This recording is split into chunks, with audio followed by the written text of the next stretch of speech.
हूं आपके साथ चित्रा त्रिपाठी। मौलानाओं की मौजूदगी में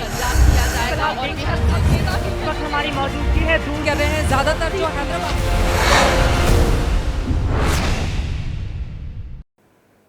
नमस्कार, एबीपी न्यूज पर आप सभी दर्शकों का बहुत बहुत स्वागत है। मैं हूं आपके साथ चित्रा त्रिपाठी। आप देखना शुरू कर चुके हैं जनहित, आम जनता से जुड़ा हुआ खबरों का वो टीवी शो जो आपको रखता है आगे। कल सुबह के बड़े अखबारों के पहले पन्ने की हर खबर अगले 1 घंटे में हम रखेंगे जनहित में आपके सामने। तो आइए शुरू करते हैं आज का जनहित और सबसे पहले आपको दिखाते हैं आज खबरों के मेन्यू में क्या क्या खास है। सैफ के घर कितने हमलावर थे? वारदात को 40 घंटे से ज्यादा का वक्त बीत चुका है, लेकिन सवालों की गुत्थी अब तक उलझी हुई है। सैफ पर हमला किसने किया? हमले का मकसद क्या था? ऐसे कई सवालों के जवाब मिलने अभी बाकी हैं।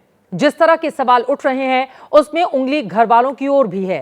क्या कोई परिवार का सदस्य भी है जो इस पूरे कांड में जाने अनजाने शामिल है? पुलिस ने 2 संदिग्धों को हिरासत में लिया है। वीडियो में दिख रहा हमलावर फरार है। सैफ अली खान पर हमले के वो 56 मिनट भी सस्पेंस को बढ़ाते हैं। जब सैफ अली खान और हमलावर आमने सामने थे, हमलावर की 2 तस्वीरों से हमले की तह तक जाने की कोशिश करेंगे और आपको दिखाएंगे खाली पैर सीढ़ियों पर चढ़ रहा हमलावर किसके जूते पहनकर नीचे उतरा और भागा था, और उसकी सबसे ताजा तस्वीर कहां से सामने आई है। पीठ पर खंजर, खौफ का वो मंजर, रियल लाइफ की घटना रियल हो चुकी थी। सैफ अली खान खून से लथपथ थे। कैसे अस्पताल पहुंचे? अस्पताल पहुंचते ही उनके मुंह से पहला शब्द क्या निकला? डॉक्टर ने मुझे बताया वो कितना खतरनाक है। कैसे 2 इंच की दूरी ने छोटे नवाब की जान बचाई? ये पूरी खबर भी पहुंचाएंगे आप तक। उधर स्पेशल स्टोरी में बात होगी दिल्ली चुनाव की, जहां नामांकन फाइनल होने के बाद रेवड़ियों की बिसात बिछने लगी है। आम आदमी पार्टी का मुकाबला करने के लिए बीजेपी ने भी अपने सियासी स्टॉल पर रेवड़ियां जमकर सजाई हैं। और उसके बाद केजरीवाल की चुनावी मेट्रो की करेंगे, जिसने वायदों की रफ्तार पकड़ रखी है। महिलाओं को फ्री बस सेवा के बाद आपने छात्रों के लिए भी फ्री बस सवारी का दांव चल दिया है। साथ ही मेट्रो में हाफ टिकट का ऑफर देकर गेंद केंद्र सरकार के पाले में फेंक दी है। इसके अलावा भी तमाम और खबरें होंगी, लेकिन बड़ी खबर के साथ शुरुआत करेंगे। और इस वक्त की ब्रेकिंग न्यूज आ रही है। करीना कपूर का बयान पुलिस की ओर से दर्ज किया गया है। सैफ अली खान के मामले में करीना कपूर का बयान मुंबई पुलिस ने दर्ज किया है।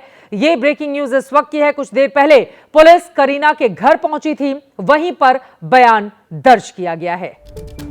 आपको बताते चले कि लगातार करीना कपूर और उनके परिवार की ओर से भी इस पूरे मामले में इसके पहले सोशल मीडिया के जरिए अपील की गई थी कि पूरे परिवार को सदमा लगा है इस घटना से और उनकी प्राइवेसी को मेंटेन रखा जाए। लेकिन फिलहाल बड़ी खबर, बड़ी जानकारी ये निकलकर सामने आई है कि सैफ अली खान पर हमले की जांच कर रही मुंबई पुलिस ने करीना कपूर का बयान भी दर्ज किया है। यकीनन बयान के जरिए जो एफआईआर पहले कल करवाई गई थी उसमें तमाम वो बयान होंगे जिसके आधार पर सैफ अली खान के मामले से जुड़े हुए सवालों का जवाब करीना कपूर को देना पड़ा होगा कि वो उस वक्त घटना के समय कहां पर थी, सैफ अली खान को अकेले अस्पताल क्यों जाना पड़ा, जब वो ऑटो ले रहे थे उस समय आप कहां थी। कई ऐसे सवाल हैं जिसका जवाब जाना भी बाकी है। सूरज ओझा हमारे संवाददाता जुड़ चुके हैं ज्यादा जानकारी लेकर। सूरज, क्या खबर है?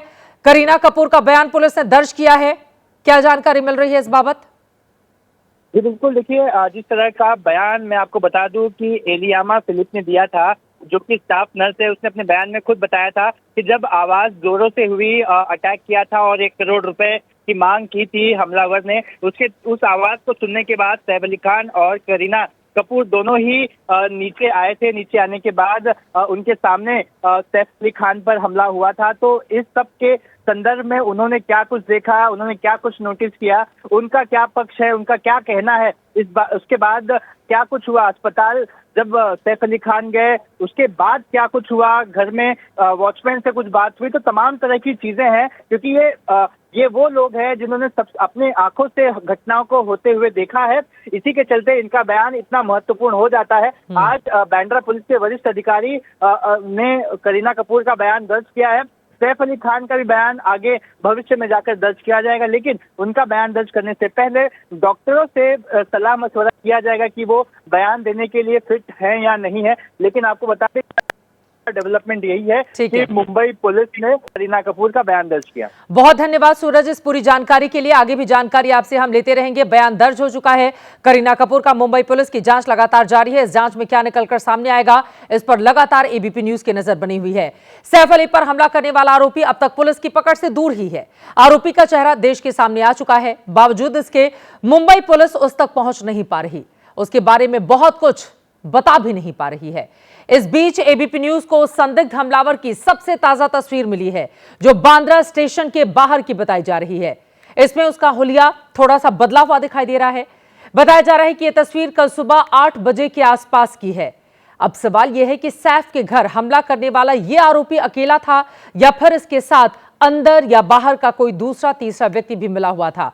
पुलिस ने कुछ संदिग्धों को हिरासत में ले लिया है, जिनसे पूछताछ की जा रही है।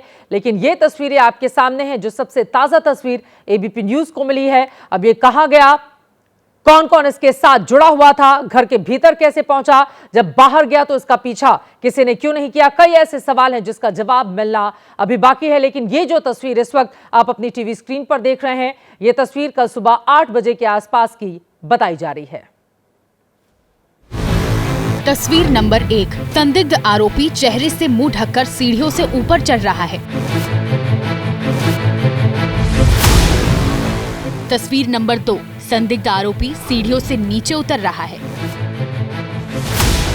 और अब तस्वीर नंबर 3, एक संदिग्ध को पुलिस बांद्रा थाने लेकर पहुंची है। तस्वीर नंबर 1 और तस्वीर नंबर 2 में जो चेहरा है वो एक ही शख्स का है। माना जा रहा है कि इसी ने सैफ अली खान पर चाकुओं से हमला किया, लेकिन तस्वीर नंबर 3 में दिख रहा शख्स वही है। इसको लेकर अभी सस्पेंस बना हुआ है।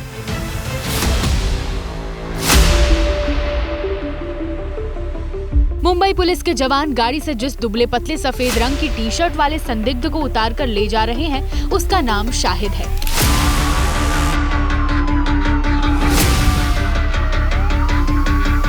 गाड़ी से उतरते वक्त शाहिद मीडिया के कैमरे की तरफ देखकर कुछ कहना चाहता है, लेकिन उसकी आवाज साफ सुनाई नहीं दे रही। पुलिस वाले पकड़कर थाने के अंदर फर्स्ट फ्लोर पर ले जाते हैं। शाहिद को सैफ अली खान पर हमला करने के शक में पुलिस ने पकड़ा है।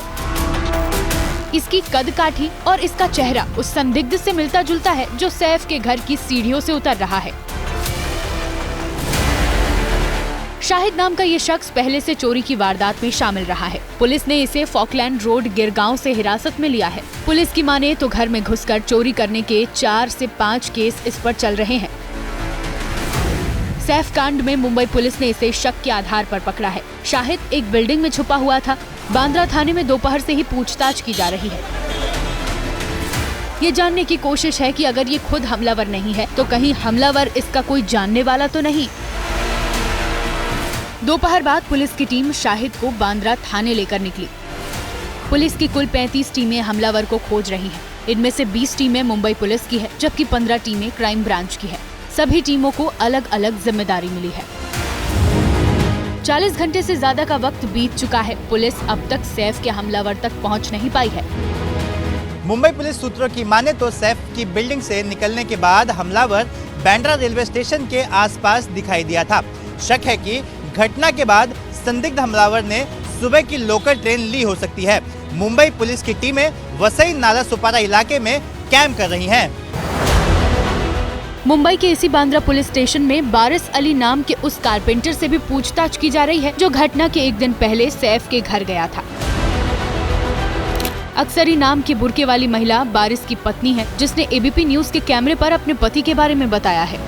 कारपेंटर का काम चालू किए थे और उसी दिन ये खबर आ गई कि जो ना ऐसा हुआ है, तो मेरे आदमी के पास फ़ोन आया। उनके घर वो लोग जो मैनेजर है वहाँ के बोले कि वारिस भाई यहाँ आइए, ऐसा ऐसा केस हो गया है। तो बोले अपने कारीगर का फ़ोटो दो और फ़ोन नंबर दो। तो मेरे आदमी बोले अभी हम अचानक से ऐसा देंगे तो जिसको आना होगा वो भी नहीं आएगा, ऐसा है अभी 10 बजे तक के वो लोग कारीगर लोग आएंगे तो बात हो जाएगी। आपके पति ने बताया था कि वो जा रहे हैं सैफ अली खान के घर पे सब काम। हाँ, हम लोग को सबको पूरे घर को मालूम, आते जाते रहते। सैफ अली खान से बात हुई है। गुरुवार सुबह में ठेकेदार बारिस अली को और फिर उसके बाद साथ काम करने वाले 5 कारीगरों को भी पुलिस थाने ले गई, जहां अब तक पूछताछ की जा रही है। अब सवाल ये है कि क्या इन्हीं कारीगरों में से कोई ऐसा है जो आरोपी के साथ मिला हुआ था, और उससे भी बड़ा सवाल ये है कि जो संदिग्ध सीसीटीवी में दिख रहा है, अगर वो शातिर अपराधी है तो फिर उसकी कोई जानकारी मुंबई पुलिस के रिकॉर्ड में क्यों नहीं है। अब सवाल यह है कि सैफ का दुश्मन कौन हो सकता है, कौन है जो सैफ पर हमला कर सकता है या करवा सकता है। वैसे तो सैफ अली खान बहुत बड़े स्टार हैं, लेकिन बड़े स्टार के भी दोस्त ही नहीं बल्कि दुश्मन भी हुआ करते हैं। सवाल ये कि सैफ के किसी से क्या दुश्मनी हो सकती है। पुलिस पूरे मामले की पड़ताल कर रही है, आरोपी पकड़ा जाएगा तो पता चल जाएगा। वैसे सैफ अली अपनी रील और रियल लाइफ दोनों को लेकर विवादों में रहते हैं, या यूं कहिए कि रह चुके हैं। हमले को लेकर जो पहली थ्योरी सोशल मीडिया पर चर्चा में है, उसके मुताबिक जिस हिरण का शिकार, जिस केस में सलमान खान को थ्रेट है, उस घटना से सैफ जुड़े रहे हैं। हम साथ साथ हैं, फिल्म में दोनों साथ काम कर चुके हैं। दूसरी थ्योरी यह है कि सैफ अली खान छोटे नवाब के नाम से जाने जाते हैं। करीना कपूर से उनकी दूसरी शादी है, इस शादी को लेकर भी विवाद रहा है। करीना और सैफ के बेटे तैमूर के नाम की चर्चा वक्त बेवक्त होती रहती है। ऐसे में एक चर्चा यह भी हो रही है कि हमले के पीछे कहीं कोई इसका कनेक्शन तो नहीं है। यह सोशल मीडिया पर चल रहा है, लेकिन जो सबसे चर्चित थ्योरी है वो है तीसरी थ्योरी और चोरी की। आरोपी चोरी की नियत से घर में घुसा, पकड़ा गया तो 1 करोड़ रुपए मांगे, नहीं मिला तो चाकू मारकर भाग निकला। लेकिन इस थ्योरी में कई पेच है। सवाल यह है कि आरोपी को बिल्डिंग के बारे में इतनी सटीक जानकारी कैसे थी? क्या कोई घर में घुसकर 1 करोड़ रुपए मांग सकता है? फिलहाल मुंबई पुलिस पर हर थ्योरी पर बारीकी से पड़ताल कर रही है, जांच कर रही है। किसी भी एंगल को अभी रूल आउट नहीं किया जा रहा है। सीएम देवेंद्र फडणवीस ने दावा किया है कि पुलिस को इस मामले में अहम सुराग मिले हैं। उस मामले में पुलिस की तफ्तीश जारी है। पुलिस ने इसके बारे में आपको ब्रीफिंग भी दिया है। बहुत क्लूज पुलिस को मिले हैं। मुझे लगता है कि पुलिस जल्दी इस केस को जीरो डाउन करेगी। सैफ पर हमले के हाई प्रोफाइल केस पर सरकार की नजर भी बनी हुई है। पुलिस फिलहाल ज्यादा कुछ बोल नहीं रही, लेकिन हमलावर की तस्वीरें कई सवाल पूछ रही हैं। एक नहीं, हमलावर की दो तस्वीरों ने इस गुत्थी को और ज्यादा उलझा दिया है। 56 मिनट की मिस्ट्री और सैफ के घर की हिस्ट्री। आखिर आरोपी ने जूते किसके पहन लिए, और क्या जूते में छिपा है हमलावर का पूरा राज?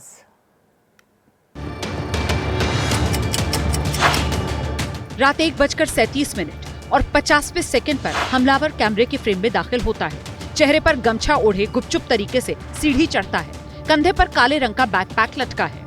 किसी की नजरों में न आ पाए इसीलिए अगल बगल झांककर सावधान मुद्रा में आगे बढ़ता रहता है। जैसे ही हमलावर आधी सीढ़ी चढ़ता है तो नजर आता है कि वो नंगे पैर है।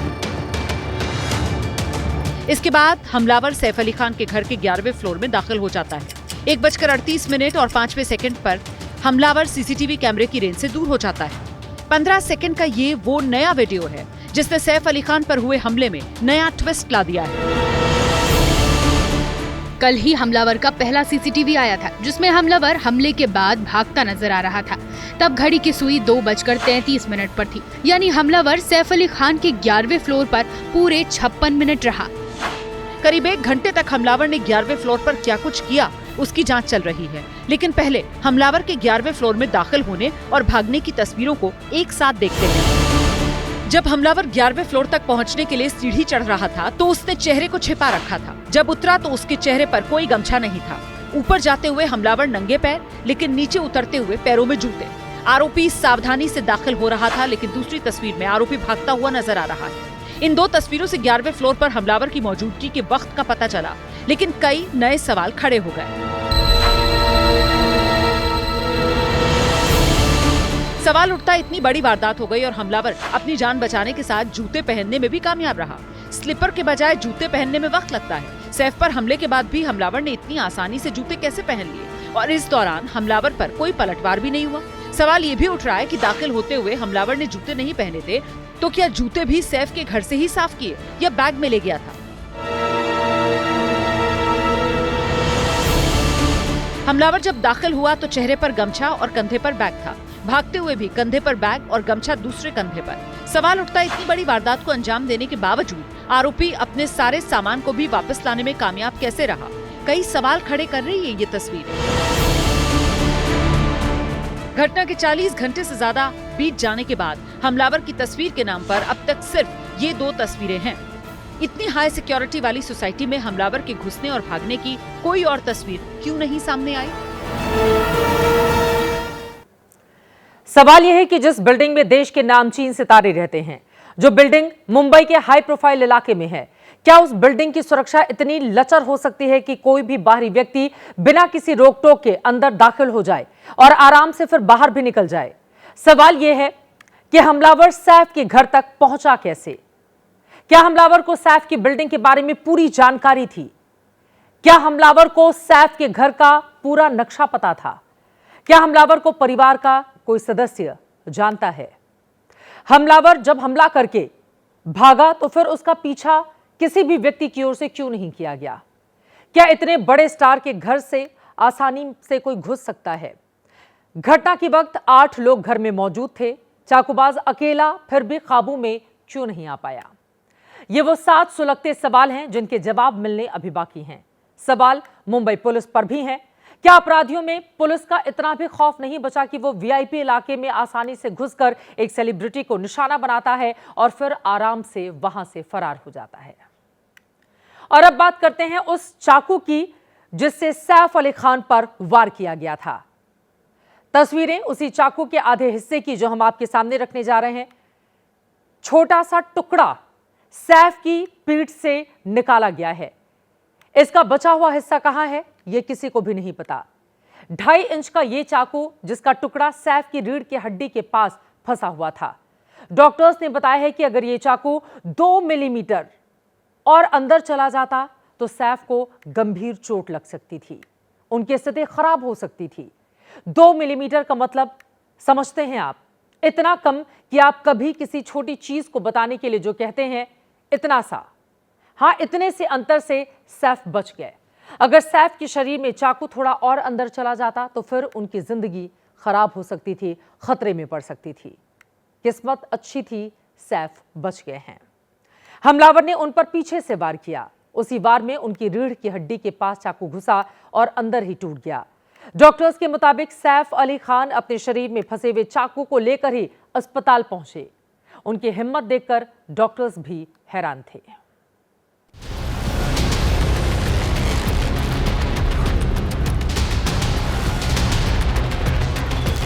He walked in like a tiger. इतना इंजरीज के साथ लोग वॉक करें ये संभावना कम रहता है। पीठ में चाकू अटका पड़ा था, खून से शरीर सना हुआ था, दर्द अंदर भरा हुआ था, लेकिन सैफ चल रहे थे। अपने बेटे के साथ वो अस्पताल पहुंचे और एडमिट हुए।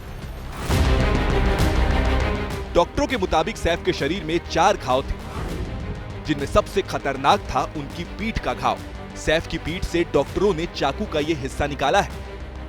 ये वो हिस्सा है जो हमले के बाद उनकी पीठ में टूटकर अटक गया था। दावा है कि अगर ये चाकू सिर्फ, गौर से सुनिएगा, सिर्फ 2 मिलीमीटर और अंदर चला जाता तो उनकी रीढ़ की हड्डी में गहरी चोट आ सकती थी। दावा है कि पैरालिसिस की भी नौबत आ सकती थी। नाइफ या जो भी शार्प ऑब्जेक्ट था वो थोड़ा और आगे जाता तो स्पाइन को वो डैमेज कर सकता था, which would have been a permanent damage to his lower limbs etcetera. अस्पताल पहुंचने के बाद सैफ की सर्जरी हुई। करीब 5 घंटे से ज्यादा समय तक लीलावती अस्पताल के डॉक्टरों ने उनका ट्रीटमेंट किया।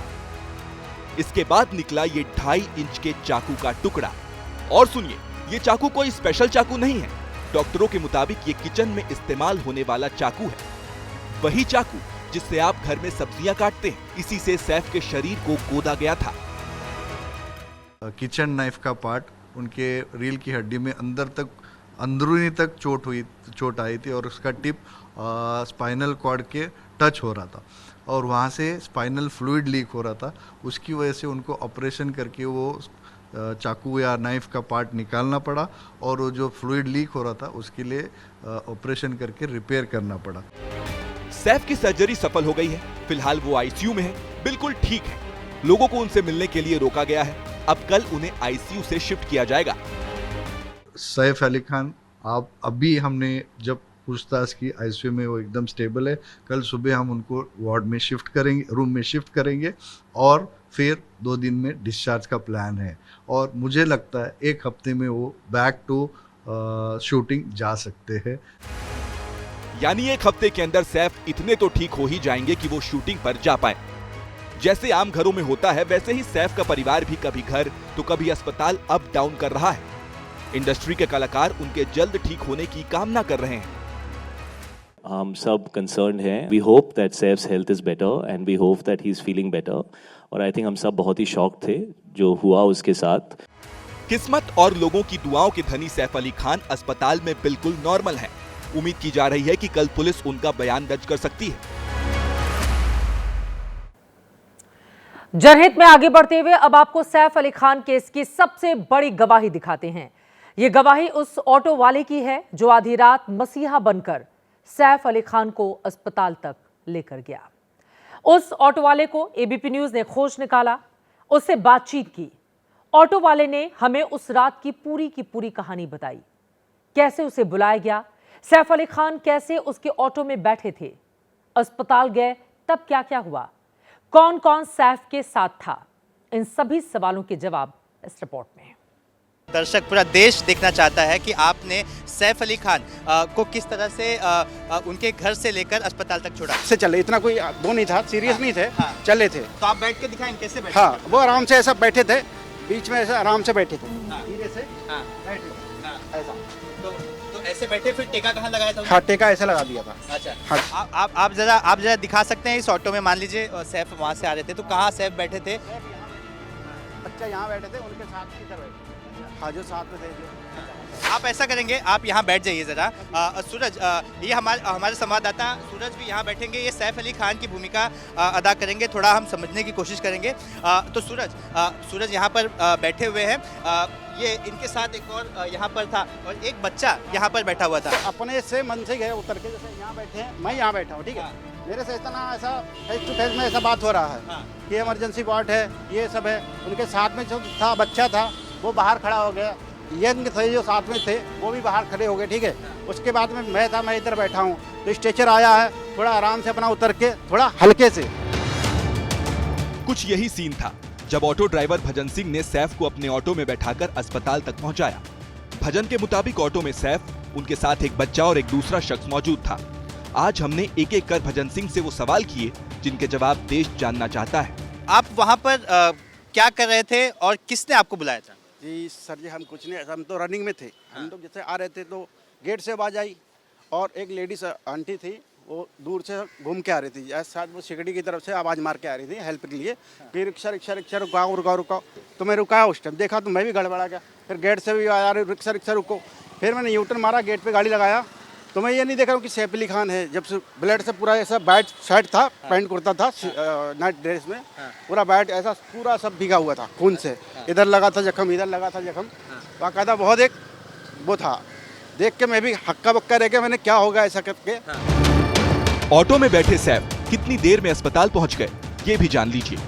और कितनी गति से आप गाड़ी चला रहे हैं? मतलब कोई तो बोल रहा होगा जल्दी चलो जल्दी चलो, तो कौन सैफ अली खान ही बोल, मतलब कोई आदमी? हाँ, सैफ अली खान बोला कितना टाइम लगेगा? मैंने सर बस 2 मिनट हो गए। जैसे चप्पल रोड से बाहर निकला ही सीधा यू टर्न मारा, सीधा गेट पे इमरजेंसी बोर्ड पे लगा दिया, क्योंकि शॉर्टकट लेके गया था सीधा। शॉर्टकट लेके? हाँ, उनके घर से कितना टाइम लगा था अस्पताल पहुंचने? लगा होगा तुम्हारा 5 से 7 8 10 मिनट। अस्पताल पहुंचने के बाद क्या सीन था, ऑटो वाले ने इसकी भी डिटेल में जानकारी दी। अब मुझे बताइए कि जब आप लीलावती अस्पताल पहुंचे उसके बाद क्या हुआ? वो हुआ जैसे कि 2 जो यंग थे वो खड़े हो गए, बच्चा भी उधर बाहर खड़ा हो गया। हाँ। ये बैठे हुए थे। हाँ। स्टाफ बोले कि मैं बोलता हूँ कि अपना सैफ अली खान हूँ। हाँ। स्टाफ को बुलाओ फटाक से मेरे को स्ट्रेचर करो। हाँ, तो आया, फिर बाहर निकला पब्लिक, तो देखते हुए स्ट्रेचर आया। हाँ। 1 सेकंड, जैसे कि आधा मिनट 1 मिनट में स्ट्रेचर आ गया। पहले जब सैफ ऑटो में थे तब वो कैसे बिहेव कर रहे थे, क्या बात कर रहे थे, सुनिए। नहीं, सैफ ही कह रहे थे, बोले वे पहुंच गए। मैंने हाँ सर पहुंच गया ना। बोला कितना टाइम लगेगा? मेरे सर 2 मिनट और लगेगा बस। जैसे मैं चप्पल रोड क्रॉस करने के बाद बाहर जैसे निकला हूँ, उसके बाद बोला कितना टाइम लगेगा? मैंने सर बस आ गए, बस यही सामने है हॉस्पिटल, खाली यूटर्न मार के गाड़ी लगा देता हूँ। इस ऑटो वाले मसीहा ने इंसानियत की मिसाल भी पेश की। जब हमने पूछा कि आपको उस रात किराया किसने दिया था, तो जवाब में ऑटो वाले ने जो कहा उसने दिल जीत लिया। ऑटो के पैसे किसने दिया आपको? उसका किराया भाड़ा हुआ रहेगा, मतलब पैनिक वाला सिचुएशन था? वो क्या था, ऐसा सुझबेन था कि पैसे किराया का नहीं मिला मेरे को। अच्छा। वो बोले कि मैंने कोई बात नहीं, आप इनको ठीक कराओ जो भी है। हाँ, पैसे मैंने नहीं लिए। लिए क्या, वो दिए भी नहीं। अब मैं क्या ऐसे हालत में क्या किसी से मांगता पैसे? मैंने चलो जो आज मेरे साथ इतना बड़ा कोई स्टार बैठ गया रिक्शे में, यही बहुत बड़ी बात होती है। पैसे क्या है, पैसे कितना होता, 50-60 रुपए होता, और इससे ज़्यादा क्या होता। अच्छा। हाँ जी। इस व्यक्ति के एक एक शब्द बहुत मायने रखते हैं। सैफ अली खान की जिंदगी को बचाने में इसने बड़ा रोल अख्तियार किया। थोड़ी सी भी देर हो जाती तो सोचिए उनकी जान कितने खतरे में पड़ जाती। पैसे नहीं लिए, लेकिन हाँ, आज उनके कहे गए शब्द वो देश तक पहुंच रहे हैं कि सैफ अली खान के साथ आखिर उस रात हुआ क्या था। जो सैफ अली खान 1200 करोड़ की संपत्ति के मालिक हैं, जिनका लगभग पूरा परिवार ही फिल्मी दुनिया से जुड़ा है, जिनके परिवार में दर्जनों लग्जरी गाड़ियां हैं। अकेले सैफ और करीना के पास ही आधा दर्जन महंगी और बड़ी बड़ी गाड़ियां हैं। बावजूद इसके जब सैफ अली खान को एक ऑटो में अस्पताल पहुंचाया गया, अब सवाल ये पूछा जा रहा है कि सैफ को कार में क्यों नहीं ले जाया गया? आधा दर्जन गाड़ियां पार्किंग में ही क्यों खड़ी रह गई? इमरजेंसी के लिए कोई ड्राइवर घर में क्यों नहीं था? घटना के वक्त घर में 8 लोग थे। क्या किसी को भी ड्राइविंग नहीं आती? आस पड़ोस के लोगों से गाड़ी की मदद आखिर क्यों नहीं ली गई? क्यों सड़क पर खड़े होकर ऑटो का इंतजार किया गया? 7 साल के तैमूर को लेकर सैफ अकेले क्यों ऑटो से अस्पताल पहुंचे? करीना कपूर सैफ के साथ अस्पताल क्यों नहीं गई? ये वो सवाल हैं जिनके जवाब लोग जानना चाहते हैं। फिलहाल पुलिस मामले की जांच कर रही है और पूरी घटना की कड़ियों को जोड़ने में लगी हुई है। सैफ अली खान हमले में पुलिस की भूमिका भी सवालों में है।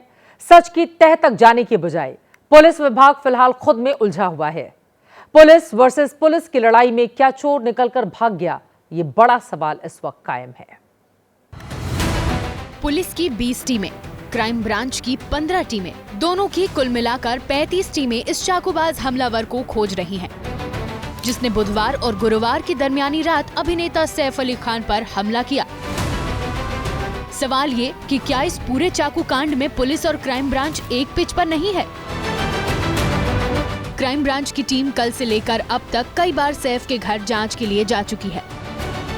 सूत्र बता रहे हैं कि मुंबई पुलिस और क्राइम ब्रांच के बीच समन्वय की कमी के चलते जांच प्रभावित हो रही है और यही वजह है कि इतने घंटे बीतने के बाद भी आरोपी पकड़ से दूर है। एबीपी न्यूज को जो जानकारी मिली है उसके मुताबिक क्राइम ब्रांच सूत्रों का दावा है कि बांद्रा पुलिस पूरी जानकारी नहीं दे रही है। पुलिस ने क्राइम ब्रांच को घटना के बारे में 5 घंटे की देरी से जानकारी दी। पुलिस के पास घटना से संबंधित कई वीडियोस मौजूद हैं। ऐसे में माना जा रहा है कि पुलिस और क्राइम ब्रांच के क्रेडिट वॉर का फायदा आरोपी को होता दिख रहा है। मुंबई में गंभीर या संगठित अपराध की जांच का जिम्मा क्राइम ब्रांच को सौंपा जाता है। ये केस चूंकि सेलिब्रिटी से जुड़ा है, पूरे देश की मीडिया की नजर है, लिहाजा क्राइम ब्रांच भी जांच कर रही है। सवाल ये कि क्या पुलिस इस मामले में कुछ छिपा रही है? मुंबई पुलिस की टीम आरोपी की तलाश में स्टेशन से लेकर तमाम सार्वजनिक जगहों पर पड़ताल कर रही है। ऐसा माना जा रहा है कि घटना के बाद जिस तरह से चीजें हाईलाइट हुई हैं, आरोपी ने भागने के लिए अपना हुलिया बदल लिया होगा। अभिनेता सैफ अली खान पर हमले के बाद महाराष्ट्र में ये पूरा मुद्दा सियासी रंग लेता हुआ नजर आ रहा है। करणी सेना ने कल ही घटना के तार सैफ के बेटे तैमूर के नाम से जोड़ दिए। अब महाराष्ट्र के मंत्री ने सैफ पर हुए हमले की निंदा और सहानुभूति को मजहबी रंग दे दिया। इनको आर्यन खान की चिंता है, सैफ अली खान की चिंता है, सुशांत सिंह राजपूत की चिंता नहीं थी क्या कि वो हिंदू था इसलिए?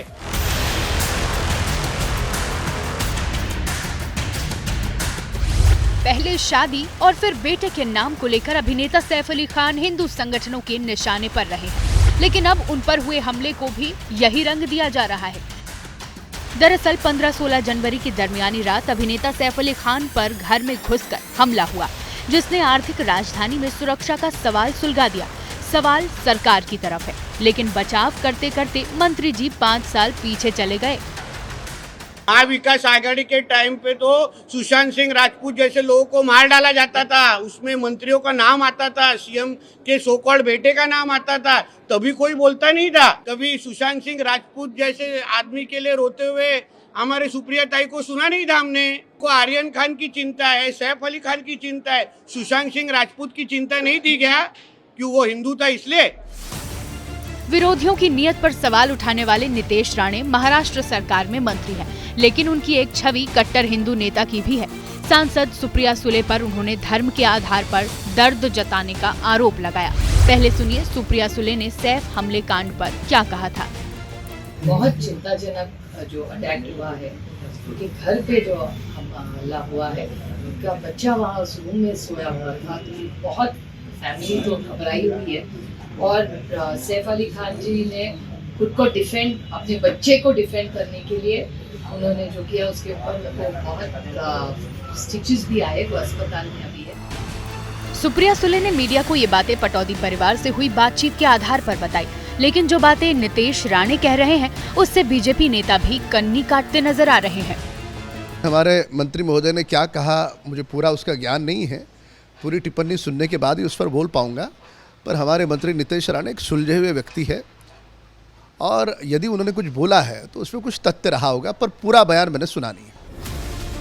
दरअसल बांद्रा सपनों के शहर मुंबई का वो पॉश इलाका है जहां बॉलीवुड के बड़े सितारे, बिजनेसमैन और नामी गिरामी लोग रहते हैं, जिसमें सैफ अली खान का सतगुरु शरण अपार्टमेंट भी शामिल है। इसी इलाके में मंत्री आशीष सेलार विधायक भी हैं और सरकार भी बीजेपी की ही है। विधायक जी अब बॉलीवुड वालों को ऑल इज वेल कह रहे हैं। कोई डरने की आवश्यकता नहीं, फिल्म की भाषा में कहना है तो डरना मना है। आप सबकी चिंता ये हमारी जिम्मेदारी है, पुलिस की जिम्मेदारी है। मुंबई ये दुनिया में किसी भी शहर से सेफ है, सेफ रहेगा। बांद्रा इलाके को भी आज तक सेफ था, कल भी सेफ रहेगा। ये घटना के जड़ तक जाएंगे। बीजेपी नितेश राणे के बयान से दूरी बना रही है। इससे पहले करणी सेना ने हमले को सैफ के बेटे तैमूर विवाद से जोड़ा तो AIMIM ने कवि कुमार विश्वास को जिम्मेदार ठहरा दिया था। फिलहाल जब तक पुलिस की जांच अंजाम तक नहीं पहुंचती, इस मुद्दे पर सियासी संग्राम जारी रहने वाला है। सैफ अली खान पर हमले की मिस्ट्री अभी सुलझी नहीं कि आज खबर आई कि शाहरुख खान के घर की भी किसी शख्स ने रेकी की थी। शाहरुख के घर में ताक झांक और घुसने की कोशिश करने वाले शख्स का CCTV वीडियो सामने आया है। 14 जनवरी की रात संदिग्ध लोहे के तार को पार करने की नाकाम कोशिश करता हुआ दिखाई दिया। 16 जनवरी की रात जिस सतगुरु अपार्टमेंट में सैफ अली खान पर हमला हुआ, वहां से शाहरुख खान का घर मन्नत सिर्फ 3 किलोमीटर की दूरी पर है और अब सैफ के केस में शाहरुख खान के घर का कनेक्शन सामने आया है। दरअसल सैफ पर हुए हमले से 2 दिन पहले 14 जनवरी को किसी अनजान शख्स ने शाहरुख खान के घर की रेकी की थी और मन्नत में पीछे की तरफ से 6 से 8 फीट लंबी लोहे की सीढ़ी लगाकर घर में दाखिल होने की कोशिश की थी। हालांकि दीवार पर चढ़ने के बाद भी वो शख्स जाल की वजह से बंगले में नहीं घुस पाया। पुलिस को शक है कि शाहरुख खान के घर रेकी करने वाला व्यक्ति वही है जिसने सैफ अली खान पर हमला किया था, क्योंकि शाहरुख खान के घर के पास लगी CCTV की फुटेज पुलिस के हाथ लगी है। इस फुटेज में दिखने वाले व्यक्ति की कद काठी और बॉडी स्ट्रक्चर उस CCTV वाले शख्स से मेल खाता है जो पुलिस ने सैफ अली खान के बिल्डिंग की सीढ़ियों से बरामद किया है। फिलहाल 35 टीम आरोपी को पकड़ने में लगी है, जिसमें 15 टीम क्राइम ब्रांच की है और 20 टीम लोकल पुलिस की। बता दें कि बांद्रा मुंबई का पौष इलाका है। सलमान खान का गैलेक्सी अपार्टमेंट भी इसी इलाके में पड़ता है।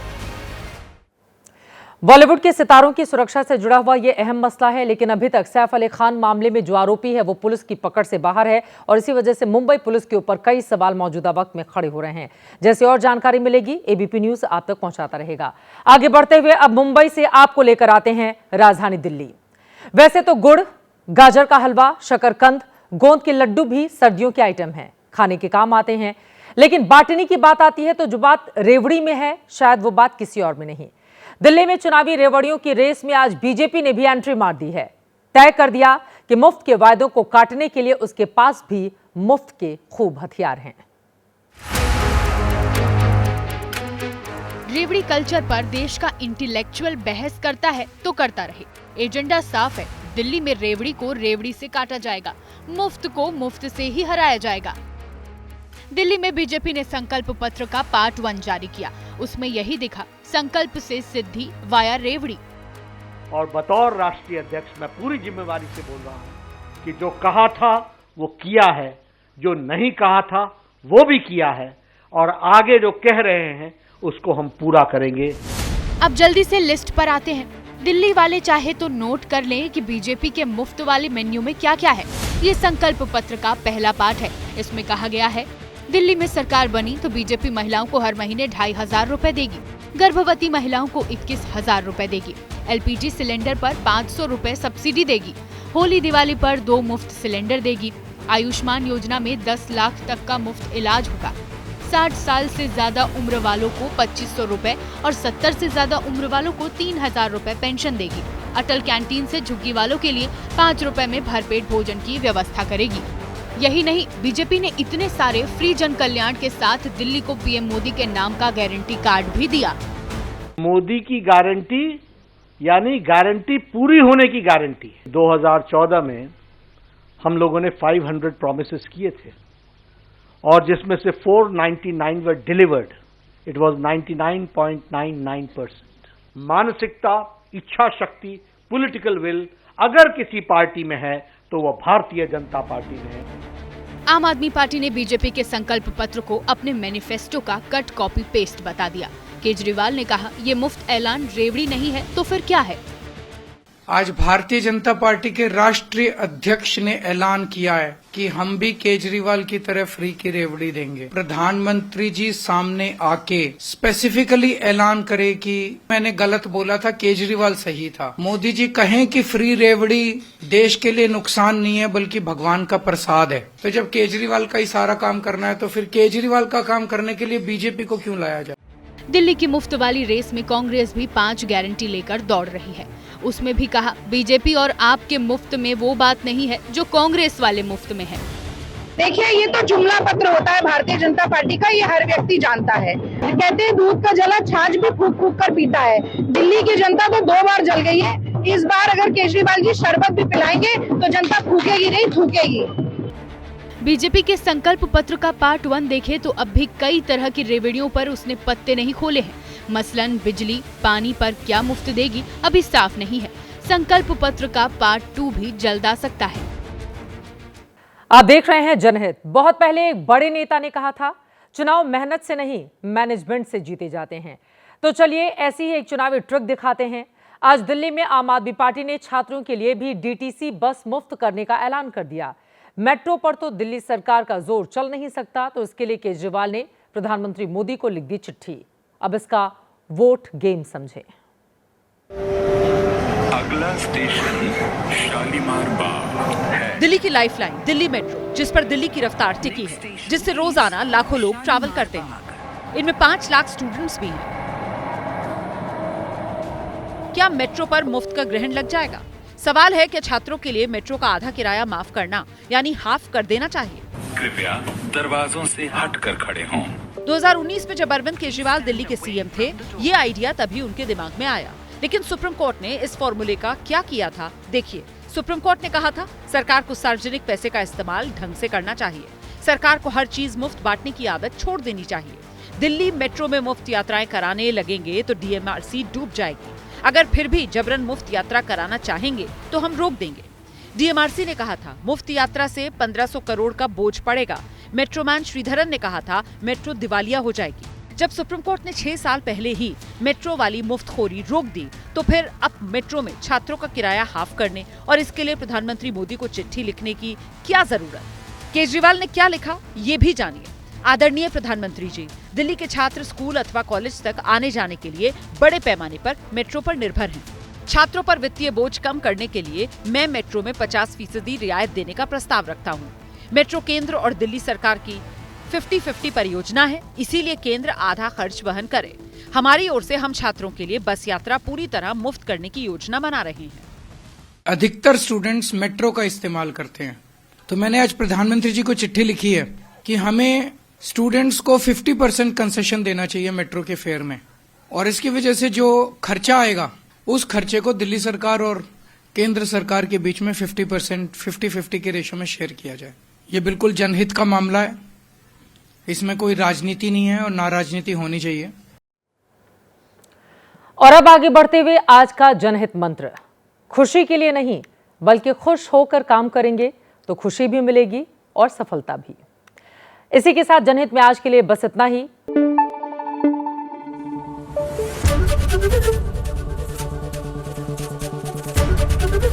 ABP न्यूज, आपको रखे आगे।